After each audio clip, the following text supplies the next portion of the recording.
So, okay, back to socialism. One of the aspects that I try to talk about when answering the question, what is socialism, is the idea of commodity production. Because commodity production is a pretty fundamental feature of capitalism, right? So,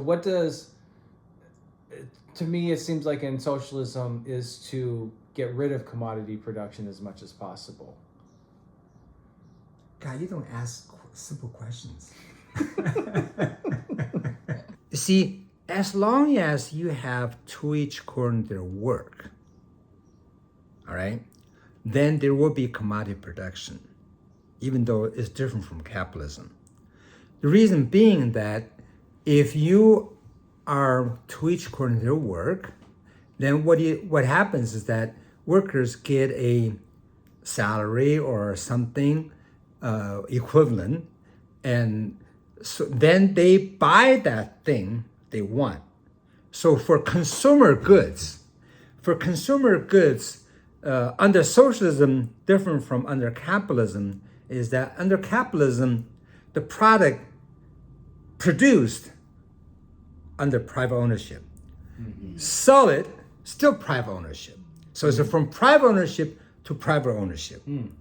But under socialism, when the product is produced, belongs to the whole country, belongs to all people. It's called ownership by the whole people, okay? So then when the workers go to the store, buy it, okay, that shoes become his or hers, all right? That dress become his or hers. And so before this workers bought it, it belongs to the whole people. So that's the difference between socialist commodity production and the capitalist commodity production. And also another thing is that the means of production always belongs to the whole people. So there's no buying and selling of machinery. Basically, the state, in the name of the people, can decide where to ship things to. All right, so commodity production only exists in the consumer goods to the extent that workers use their wage to buy the things they need, okay? And so what we need to do is that under socialism, you want to slowly based on condition, you make the part of distribution based on work smaller and smaller and more based on need. For example, education. I mean, capitalism, education based on need, not based on your income, all right? You pay taxes and all that, but it's based on need. And healthcare, so based on need, more or less, all right? But that's not the case in capitalism in the old days. So under capitalism, they're forced to slowly have more and more so-called socialist way of to each according to their need by necessity, all right? I mean, education is a great example. The modern industry needs an educated labor force. But if you have family have to pay for their education, they can't afford it. So what they do, tax you, okay? And force you to go to school, all right? So basically, regardless how many children you have, the family, you got to pay taxes. And then regardless how many kids you have, they all have to get compulsory education, all right? So that is in a socialist principle in a sense, okay? And but those things get more and more, like for example, housing. Housing more and more become based on need. That's pretty much in China. You have big family, you get a bigger house. You got a small family, you get smaller. Because housing is still very short. I mean, we need to have, so basically, in Mao's China, the housing is based on need. Well, for the city dwellers. For peasants, they build their own house. That's a different story, okay? But in the peasants' collectives, actually, for Dazhai, they build houses for everybody. And then they distribute based on your family size. And increase the portion that to each according to their need rather than to each according to their work. Eventually, you eliminate the commodity production, even in consumer goods. So that's the process. Yeah, that's very clarifying. So to sum up, it's like socialism, I love this. He says socialism is a river, right? It's constantly moving. It's a process. And socialism is the transition from capitalism to communism. That also requires a vanguard, a communist party that is in contradiction with the supervision of the working class or the laboring masses. Right. Then there is the changing and transitioning of the relations of production, while also dwindling down commodity production from each according to their work to each according to their need. Right. I feel like that's a pretty decent framework to start off in answering the question, what is socialism? Would there be anything else that... I mean, obviously there's a lot and it's very complex, and that's what Marxism does. It demystifies all of this stuff. But I feel like as a basic framework of answering this question, those cover a lot. But is there anything else you would like to add? Did you already talk about democratic dictatorship of the proletariat? Not necessarily. Yeah, I mean, see, there's an argument about what is dictatorship proletariat really means. Tell the truth, my friends in the U.S., I have many years of friendship. They tell me, don't ever engage debate with the Trotskyists. They have all the time in the world. The essence of dictatorship proletariat is to defend ownership by the whole people. That has a very deep meaning.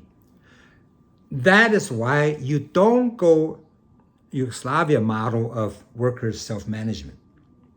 Titoism and all? Yeah, Titoism.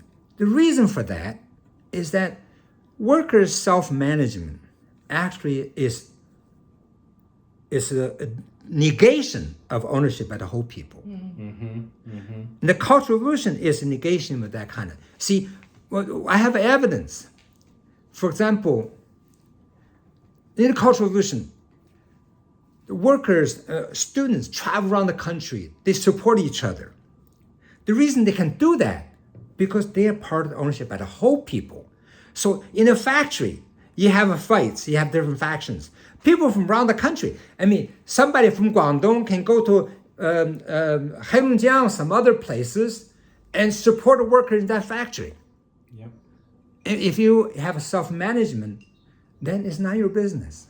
All right? So when you talk about factory self-management, you deny the workers from other places participating in what's going on in your factory.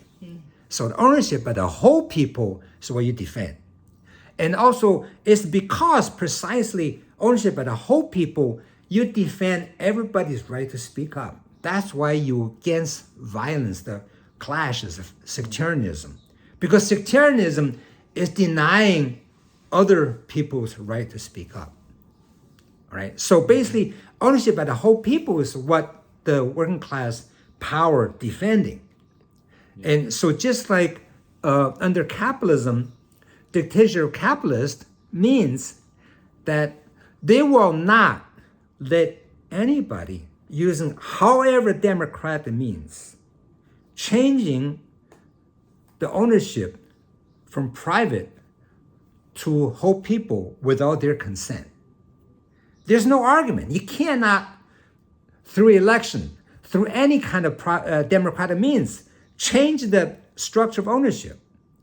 I mean, unless they donate it, okay? Otherwise, you can't, all right? They will defend. I mean, that's the very basic. So the flip side is also true. The dictatorship proletariat just means the ownership by the whole people is sacred. Nobody can change that through however democratic means. For example, you say majority of people voted for it, let's disbanding this. No, you're not allowed to do that. So Trotsky says, how can the majority of people will say that? Of course, they don't directly saying that, but workers and self-management is capitalism. Yeah, exactly. So revisionists, anarchists, all these people, they have a different aim about socialism. And Trotsky the same way. They don't really have their true aim for socialism. And they disguise themselves for all kinds of rhetorics. We want democracy. But what is democracy? It's working class control the whole means of production, not divide to small pieces. From my experience, in the US and in China, most of them, they're against capitalism. They're the forces you can work with. And I think majority of them, if they really truly believe working class control, they will eventually take on Maoism. If we want to make a social study as a science, there's objective law in the class struggle. So if you really truly want to overthrow capitalism, you really truly want working class to become master society,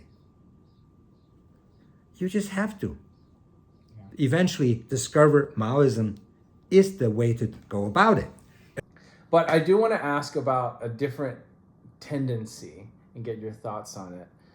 It's generally called Gonzaloism, but some people may call it Marxism, Leninism, Maoism, principally Maoism, or MLM, Gonzalo thought. Right. But I think they are making some headway and some impact in the international communist movement today. You know, they have created the International Communist League. Are you familiar with this? I heard about it, but What they are doing, I think they're doing a lot of incorrect things. I don't even think they're Marxists, but they are creating a lot of confusion about what Maoism is. So there's tons of people who are getting interested in Maoism today, but they go online and mostly what they see is Gonzaloists who are calling themselves Maoists because they say they're principally Maoists or whatever. And they say that the struggle in Peru led by Gonzalo was the formation of Maoism. But I'm wondering what your thoughts are on this tendency. Have you studied it? I mean, is there an impact in China? But I mean, let alone it's still important to talk about in the international communist movement. I have not really studied there. I have not. I mean, compare Gonzalo's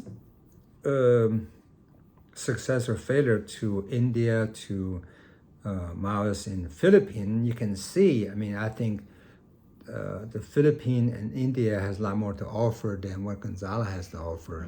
I mean, his struggle, these are heroic struggle, and they make great contributions to their stuff, but they're not there anymore, all right? So that says something, you somewhere you did wrong, all right? I mean, we cannot blame our failures on the strength of the enemy.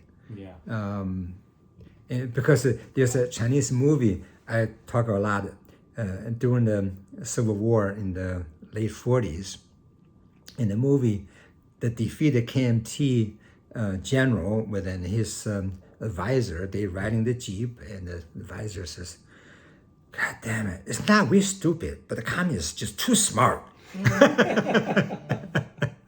Okay, they're too sneaky, too sneaky. So quite often, people blame the defeat, the working class struggle, as the strength of the enemy. But that's how we started. If that's the case, when working class can never achieve victory. So you always have to first find out what did we do wrong if we got defeated. All right, that's first. And secondly, I went to Europe a few years back, and today this call it universality of people's war. Yes. I find that so crazy. And I says, I mean, don't preach about it, do it. Yeah. In the developed country, what do you mean? All right. I mean, for a third world country, protract people war, India, Philippines, they're practicing it. All right. But in Europe, Japan, and US, what does that mean? All right. Don't preach everybody to do that. Go do it. I'm afraid they're probably, I don't know, I don't want to say it, but suspicious their motive. All right. Because you're asking people to commit suicide. I think the universality of people's wars is really crazy, because it's is not came from summarized experience. Marxism asks for dialectical materialism. We are not designers of society. We are analyzing material conditions and find the law of objective laws of class struggle. We're observers. Yeah, we're trying to find out what's the objective law of class struggle.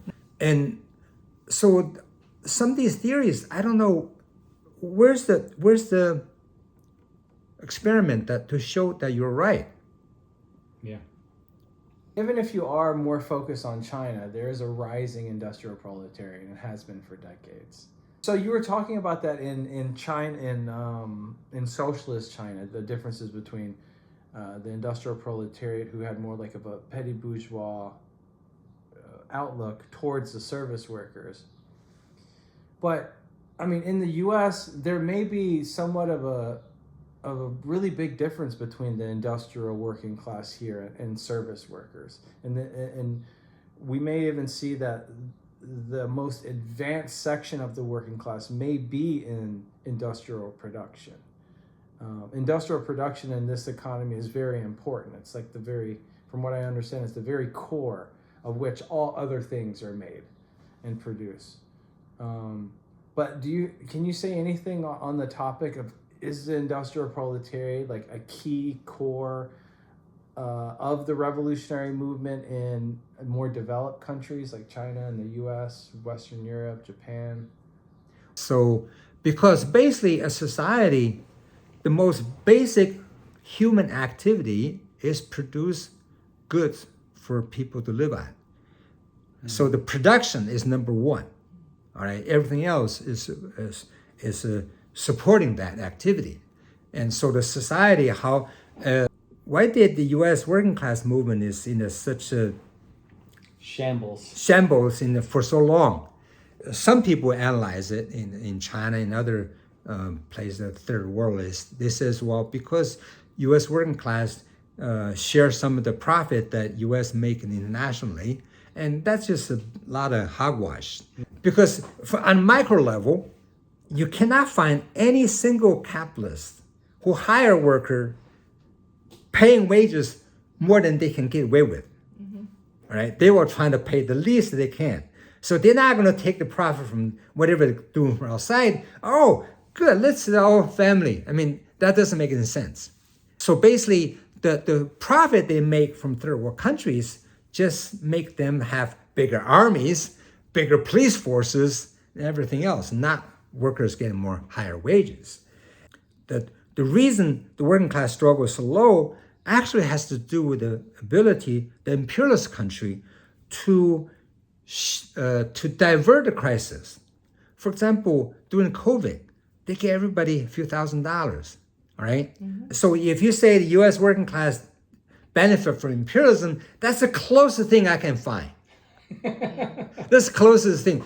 But they're not trying to bribe you. They're worried about you declare bankruptcy, don't pay the rent, don't pay the car loans, don't pay the mortgage. That's what they worry about, it, not about these poor people don't have food, okay?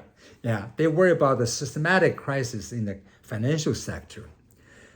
So with the U.S. ability to export crisis, demonstrated, for example, 2008, U.S. government bailed out the U.S.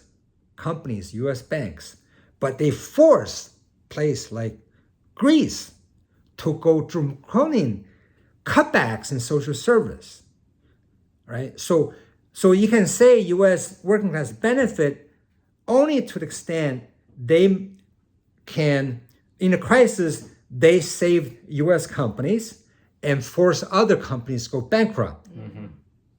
So you got jobs, right? Only to that extent. So the ability to export crisis is like they can, when workers fight, they move the shop to Mexico. They move the shop to China. So you can, that give the imperialist power freedom to,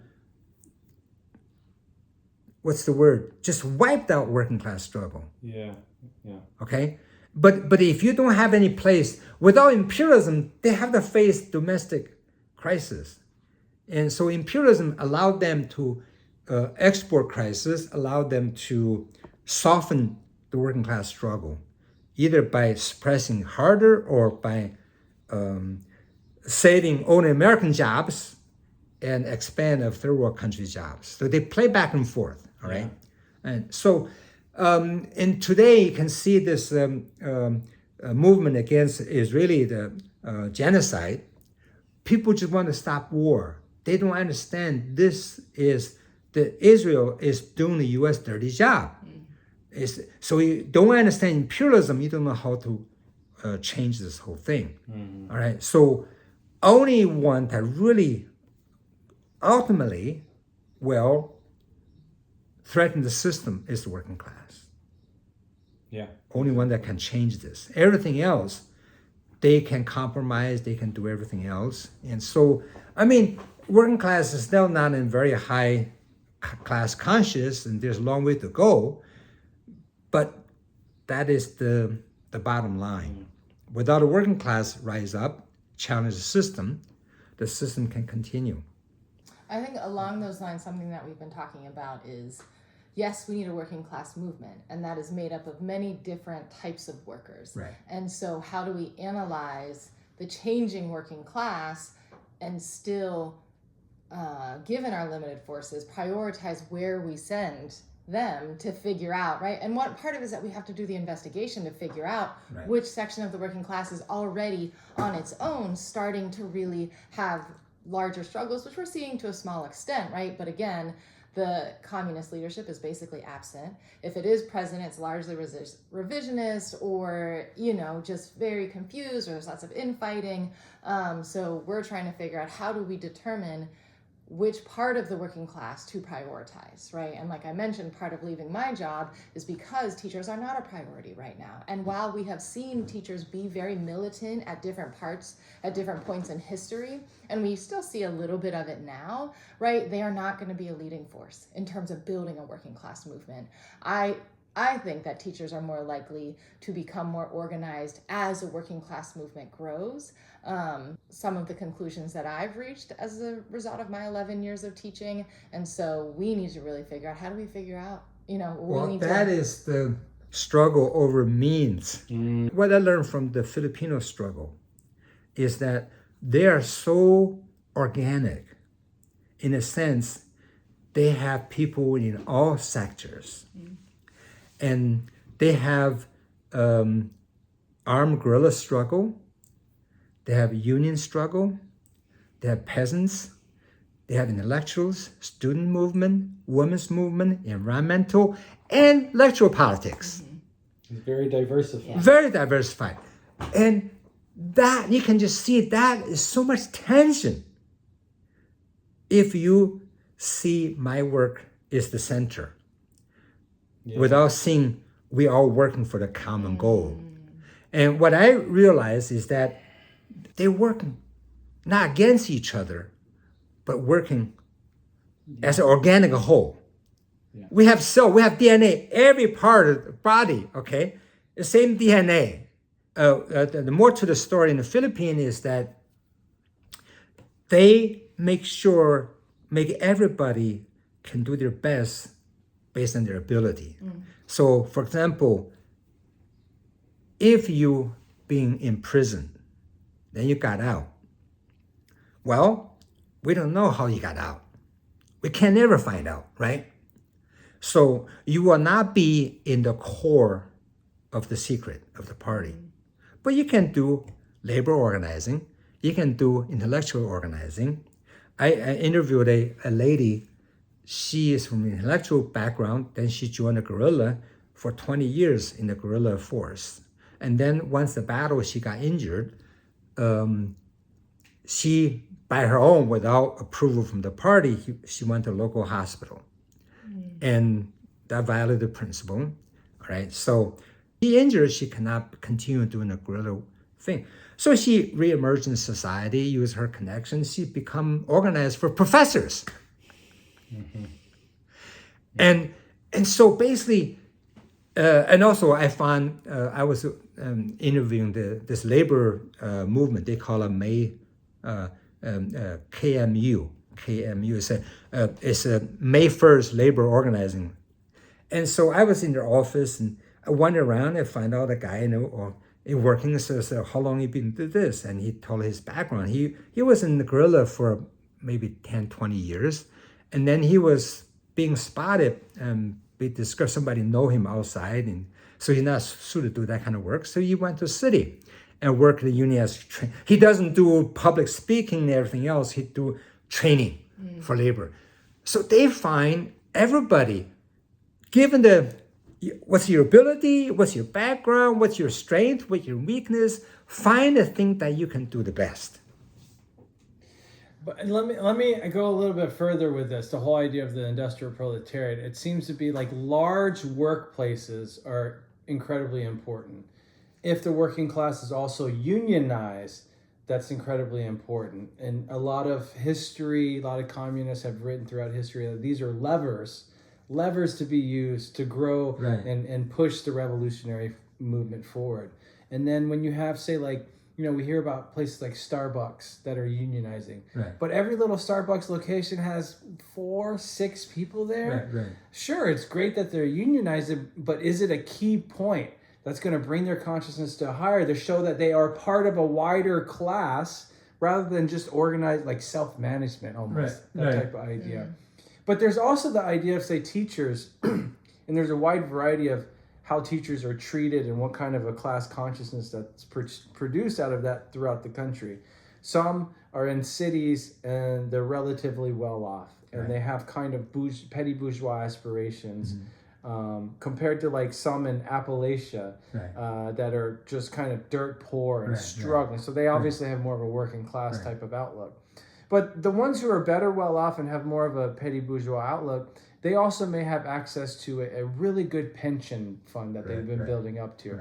And they want to retire with that, which means that money they're getting after they retire, or even while they're still working, is coming from exploitation of someone else, somewhere else. That could lead them to being more won over to a petty bourgeois or bourgeois side, and less of a working class outlook. So I think it's also like the concentration of forces, unions is incredibly important. And where are those places? We need to do investigation. But also, if there are other places, service workers or whatnot, they may have more of a working class outlook right now, but they're also in very small places. And they may even, and some of our experience shows, like Starbucks union workers in one location, they really wanted a bigger share of the pie. They wanted better investment options rather than fighting for the whole of the working class. So I think these are some of the things that's kind of the more narrowed questions that I was having. Well, I don't have the answer to that because all I can say is thinking where the Mao came about this surround the countryside, surround the city with the countryside. It didn't come from reading classical Marx and Lenin and all that stuff.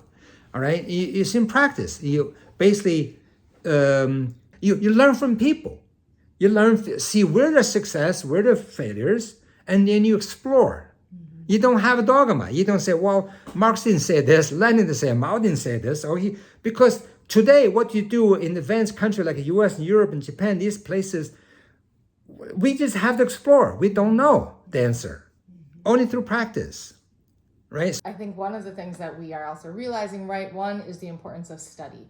We need to really develop our forces, consolidate our forces so that we can really struggle with the kind of depth that we need to be struggling with. And if people don't totally grasp some of the basic Marxist concepts, we can't really struggle in the way that we need to be when we're doing investigation as a result of engaging in practice, whatever it might be. One thing I see hope is that the crisis of capitalism is really deepening, and you can see the split in the ruling class with Trump, and they trying to pull the masses to the fascism type of ideology.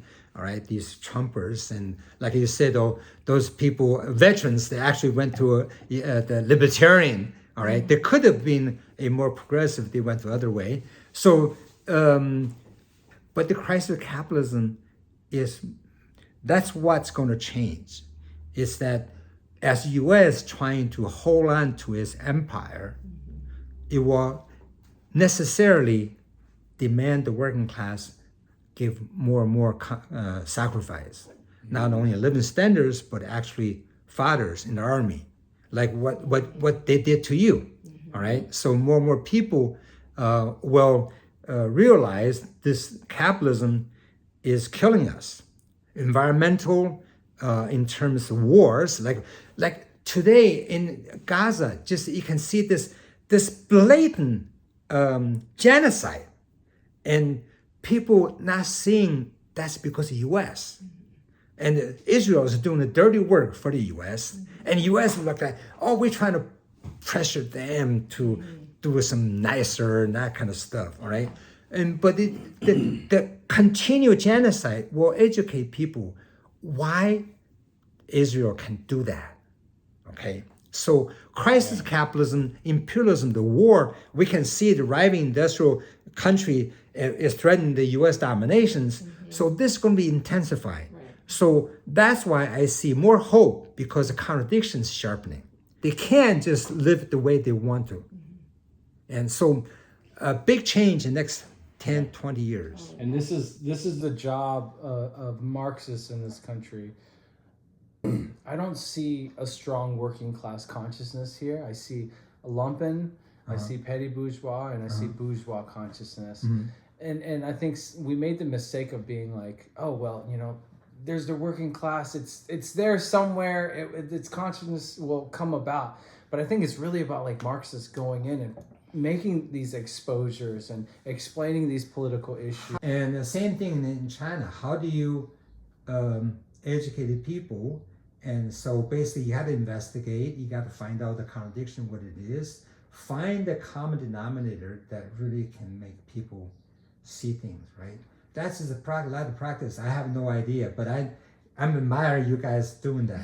I was very sad to miss you at Labor Notes because I had to come back, right. But I had been there, and part of what we are seeing is it was not a dialectical approach to trying to understand the role of communists in the working class movement. And obviously, it's minimal what we were able to see because there was only 12 of us, but it very much felt like communists either go into workplaces and just say revolution, we need revolution, or they go in and not talk about theory at all. And it just seemed very confusing to me because I was like, why are these the only choices that are being presented? Very, very anti-theory approach. Often it was socialist more than the word communist that was being used. But obviously those aren't our options. And when we go into workplaces and we do this investigation, you don't just go up and be like, hey, I think we need revolution, right? Like you don't just hey, go have you heard of and Mao? say like, yeah, you know about Mao, right? Like there has to be the investigation. We still have to build relationships. We still have to understand the specific contradictions within that workplace. And even just, you know, my limited experience organizing within schools, there's always issues to organize around, right? Like within jobs, workers are exploited no matter where they are, right? It's a matter of figuring out where we should be sending our forces, but there's always exploitation. There's always contradictions that need to be resolved. And so it's a matter of having those conversations to try to figure out and pull out the contradictions that most of the workers are thinking about, most of the workers are frustrated by, and then try to push through the nihilism, try to push through all of the other issues that exist to organize people, right? Identify the more advanced elements within that workplace to try to build something. And it just was so confusing to me because I was like, you haven't studied Marxism. You don't understand what you say you're talking about in this conversation about how we go about this work. Well, what I can say is that when I went to Philippines and we interviewed a whole bunch of union organizers, they have a whole menu. Fascinating. And what they do is, of course, they analyze a particular place. Which place has potential? You got to do that. And they analyze how many people work there, have a strong tie with the government, then it's a hard rock. It's very hard to deal with it. But it's not a very, have a strong tie. Maybe we can put pressure on them. So you go in there, you're trying to find workers, and then each one find their own department, you see which department has the key in the whole place. When they shut down, the whole place shut down. and then you study, you get people organized, different groups. And so at beginning, you just talk about the plant issue. But in the struggle, the more advanced, you go next level. And then more, you go next level. And so finally, you got a whole bunch of communists. And so so you basically, you go from each step. I mean, as a teacher, that's our job. Lay the steps. I just feel, I mean, all knowledge, if you have a long enough time, appropriate step, everybody can go to Mount Everest, right? And so if the step's too high, there's a wall I can't go through. If it's too slow, I'm too bored, okay? So same thing, organizing. So that you have the people, you go through, see where they are, find what's the next step for them. And so I think a lot to learn from the Filipino. They have a whole manual doing that. So impressive. They say, you don't just go to strike. That is very dangerous. That's very costly. So you start from wearing buttons, signing petitions, and next level, if the management don't listen to you, at lunchtime, everybody beating their drums. So anything building people's confidence in each other. Step by step. Oh my God. And before the final strike, he said, everybody call in sick that day. Lots of ways that That's you can right. take action collectively. Right. And some of them might seem small, right? Right. But even when we were doing our union campaign, we wore buttons. Right. And for some people, it was a big I know. deal. I know. You know, It's in like my mind, I'm outing like, yourself. it's just a button. Right. But it's what it symbolizes, right? It right. symbolizes that you are taking a stand. Yeah, as you a get part out of the closet. Exactly. You make people know where you stand. Exactly, right? And you're making it clear to other people, hey, I think we need to take a stand. Right. And there were some people who were very uncomfortable. Right. And so we had to have a lot of conversations. And sometimes it's just uncomfortable, right? I had people just turn around. They would see me in the hallway, they would turn around because I didn't want to have the conversation. Right. And that's part of the power of one, doing it slowly and figuring out where people are at, right? And figuring out where is that balance of pushing the person, not pushing them over, to the step that they're not ready for, and also not being liberal and being too soft. It is that balance that is challenging, but those are the skills that we learn through practice. And ultimately, it's figuring out how do we talk to one another, right? We're also so deeply alienated. We really struggle with having genuine dialogue in a way where we can be open and honest and share our fears, share our concerns about taking part of some sort of collective action. And so I think the more that we get practice with that, of course, we'll make a lot of errors along the way. You'll say some awkward things. Maybe you'll piss somebody off. But that's just part of the process, right? And it's just a matter of continuing to engage with that and knowing that, we're not going to win over everybody. But given the objective reality of the conditions, the intensifying capitalist contradictions all around us, more and more workers, more and more of the people are going to see we cannot continue on this road, but are we going to be there to provide that clarity and that guidance to help people see that we actually can do something when we act together?